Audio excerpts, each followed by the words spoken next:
வேலைக்கு ஆகாது. அது மேபி இன்னொரு 4 வருஷம் கழிச்சுன்னா பாசிபிள். ஏன்னா அந்த பசங்க ஓட்டு ஐடி வந்துடும். அதுக்கப்புறம் அதான் ரசிகர்கள் இளைஞர்கள் கூட்டம் நிறைய இருக்கு. அது ஓட்டா மாறுமா? அது ஓட்டு ஐடி இருந்தா தானே ஓட்டா மாறும் ஃபர்ஸ்ட். அதான் 4 வருஷம் கழிச்சு பாசிபிள். இப்போதைக்கு அதனால எனக்கு தெரிஞ்ச வாய்ப்பு இல்லதான். பாப்போம். வாய்ப்பு இல்லதான்.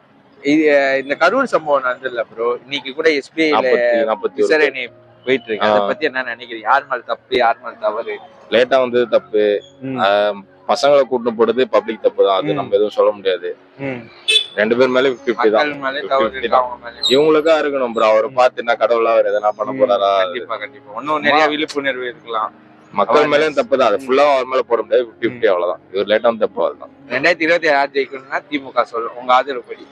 என்ன கேட்டா டிஎம்கே தான் வரும். மோஸ்ட்லி வரும். மேபி எப்படி சொல்றது, ஃபுல் சப்போர்ட் அங்க எல்லாம் கொஞ்சம் பிரியும் அவ்வளவுதான். ஏன்னா எதிர்கட்சி ஓட்டுகள் பிரிஞ்சு கூட்டணி பிரிஞ்சு ஒரு நல்ல எதிர்கட்சியா வேணா ஆகலாம்.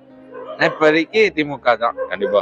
அவர் வந்தா நான் நன்மை நடக்கும்னு நினைக்கிறீங்களா ப்ரோ? சப்போஸ் விஜய் வந்தாருன்னா? தெரியல, வந்தாதான் தெரியும். தேங்க்யூ.